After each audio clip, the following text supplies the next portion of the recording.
Hi everyone, welcome. As you can see out here on my bench, I'm preparing to feed my 2 yellow buckets. These buckets have African night crawlers in them. And one of these days I'd like to make a label. As you can see, all my other systems have labels on them, except these two don't. One of these days I'll label these as African night crawlers and their start date. Their start date puts them at a point in time that was 39 days ago. So these systems are 39 days of age. And only 8 days have passed since their last feeding, but their last feeding wasn't very generous, so I decided this time we'd go pretty generous. Not only a wide assortment of all kinds of frozen greens from my freezer, there's coffee over there, as you can see, and there's also a nice amount of fresh bedding we're going to give them in the form of leaves. So, makes sense to start at bucket number 1, so let's do just that. During the previous check-in, we had no top coverings whatsoever, so I came prepared for today's feeding with a few sheets of newspaper that we could rest in underneath the plastic. We had noticed last time during the previous check-in that the top covering paper that we'd left for them, which I believe was just some copy paper or printer paper, so just some plain old white paper, was all consumed, nibbled away. So they did seem to appreciate their top coating paper. Besides the top coating newspaper that they're going to get, there's also going to be a feeding zone indicator, which is something I normally don't even bother with down in these systems, but today they're going to get a little boost to their bedding in the forms of, well, I guess top covering newspaper is not yet bedding so much, but the leaves they're getting are definitely going to be a nice boost to their bedding. We've been noticing how these top layers of material in these buckets is really transformed greatly into a high concentration of castings. And we did suspect that if we were to go down really deep to the very bottom, we'd be able to fish out some of the original bedding that made the systems up originally.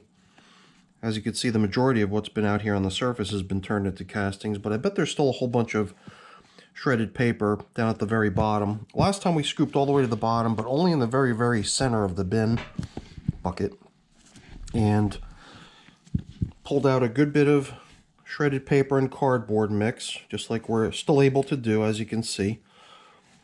Last time, though, it seemed like there had not yet been much worm traffic in this stuff, because it was pretty much coming out as almost just damp paper and cardboard. Here I'm seeing a good bit more casting material blending into the mix of cardboard and paper, meaning that the worms must be starting to travel into that stuff too. But we've only probed for leftover bedding at the very, very bottom in the middle. So I have a hunch that on the two edges at the very bottom is even more of this stuff that we can try to excavate again in a future check-in. We talked about maybe kind of doing a big time tilling of the material throughout and stirring up all the contents of the very bottom of these buckets. That was something we hinted at last time, but I don't believe I'm going to do that today. Today I'm just interested in opening up a big enough hole to bring in some fresh bedding instead of trying to revive some existing older bedding. And that older bedding, once we pull it up from the very bottom, will have been aged many, many weeks, and will be stuff that the worms are just going to be able to gobble right up. So it's kind of nice having that stuff all the way down there in the very bottom as sort of a reserve. But I also like the idea of bringing in fresh bedding, and a big bunch of it too, if it's possible to do so. And right now it is possible to do so because my supply of bedding that I bought from outside, this particular supply being the leaves, there's just a whole bunch of it here, almost an entire box full of this stuff. I thought it would be kind of fun to be really generous with this stuff today. In a couple of my other systems, I was pretty generous with this stuff. And when we came back the next time, perhaps a week later or whatever it was, we found good bits of the stuff remaining as leftovers. Which might be the case again here today, I don't know, but if you consider the delicious assortment of frozen veggies we're going to be plopping in here for them today, there's quite a bit of it, and quite a bit of it I believe is also going to be able to release a good bit of its moisture as it thaws out, because it's not only the stuff you saw there, but if you dig down deeper like I just did into the pile, you're bringing out a whole bunch of this cucumber peels. which you've been seeing a lot of in my feedings lately. Cucumbers in my garden are doing quite nicely. And that stuff just always has a whole bunch of frost on it. A lot of the moisture seems to just come out of it just by being frozen, and I'm sure the thawing process probably results in a fairly large quantity of moisture coming out of this stuff later. So I've got a funny feeling that these leaves that we're plopping in here right now are not going to be very dry next time we come back in here. Let's give them a cherry tomato. I've got these really cool looking cherry tomatoes in my garden. They never get any more red than that, and then they start to develop sort of this dark colored shoulder. The whole thing gets pretty dark. But those two just didn't seem quite right, so the worms get them. Now before we start piling in our coffee, which is also part of their feeding today, the stuff I'm sprinkling in now is not worm chow, it's grit. Eggshell grit, pulverized eggshell, onto which we're going to sprinkle the coffee. Now I did just hint at worm chow because I mentioned it, but I'm not going to be adding it today. Past couple feedings, when I've applied the coffee, which is normally where I like to apply the worm chow, I like to sprinkle that right into the coffee to try to make the coffee a little bit less boring. But I'm running a bit low right now, and I'll be making more, but I'm just trying to like sort of preserve my worm chow right now. If it seems like it's possible to skip it, I'm skipping it, and this is probably the second or third feeding that I've simply skipped adding worm chow. One of these days I'll make more, and then I'll feel like I can be a little bit more generous with the stuff. So that's pretty much our check-in for bucket number 1. We've still got bucket number 2 to do. But don't forget, we're going to be instituting a regularly unseen thing, something you don't really see too much here in my buckets, is the feeding zone indicator concept. And you know what?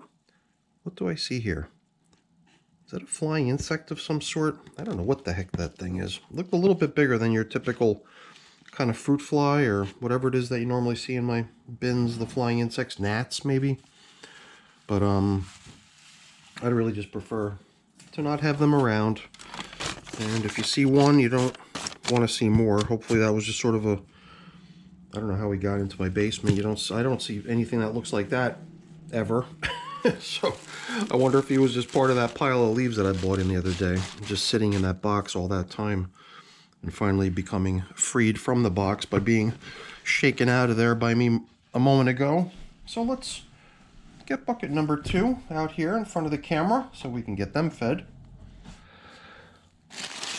One of my viewers has been suggesting something to be done in these buckets, and I've been teasing at the idea of actually fulfilling the request, because I kind of like the idea of having sort of a set it and forget it environment, you know. And I thought that these 2 buckets might be a good place to do that, but as we do sometimes, I thought that it might be interesting to do it as sort of a side-by-side comparison where only one bucket would get set up in that set it and forget it mode, while the other one we would just continue to check in on every so often to give it a feeding and a check-in just to make sure everything's going well. And then maybe at some point later on, when we think it might be time to return to the system that had been sort of deliberately forgotten about for a little while, we'd have a chance to sort of compare the 2 systems to each other. But I don't think I'm quite ready to jump into that yet. I want to sort of think the concept through and try to come up with a good creative way of doing it, but also at the same time do so in a way that I know that I'm sufficiently equipping the system that's going to be sort of ignored for a little while to make sure that it has everything that it needs for an extended period of time, which most likely means, you know, kind of building the system out practically up to its top rim. And that might be the way to do it, is to sort of create 2 equal batches of material. One batch would go entirely into the system for the set it and forget it experiment, and then the same exact amount of material would be used, only a portion of it will be used to maintain and manage the other bin that's going to get checked in on regularly, and then eventually when that supply of material runs out, we will have known that we've given both systems an equal amount of bedding and food, and the only thing difference will be the pace at which that stuff had been applied, and then we'd have a chance to sort of see if a set it and forget it environment is able to burn through the same amount of stuff as a bin that gets regularly inspected and checked in on. Perhaps the tilling up of the material is the only main ingredient that would be missing from the set it and forget it bin. All right, I just feel like I'm having a hard time keeping this gap open. Maybe the best thing would be to just come in here really quick with the leaves and get the bedding dropped in and get the feeding taken care of. I think we've pretty much evenly distributed the bedding and food supply in these, hopefully. Or did we just give these guys quite a bit more veggie material? No, I don't think so. I think it's more or less the same. Got a feeling they're going to appreciate it. This is the sort of stuff that just goes so quick. We're not going to see any leftovers of this stuff, that's for sure. Some of the stuff we fed last time, I think I was seeing some leftovers of, because what they got last time was potato peel. They got cucumber peel then too, but the potato peel was something I kind of anticipated seeing some leftovers of, which is pretty common, especially since only 8 days have passed since the previous check-in. A lot of the stuff I'm seeing here, leftover potato peel. Looks kind of like shredded paper bag, but it just doesn't have the appearance of what comes out of my shredder. So even though the size is pretty close, the shape is just off a little bit, letting me distinguish it from my shredded paper. And you know what? I totally forgot. But I think we're still kind of at that point where we can recover. The coffee, sorry. I'm such an airhead lately. I seem to forget something every check-in.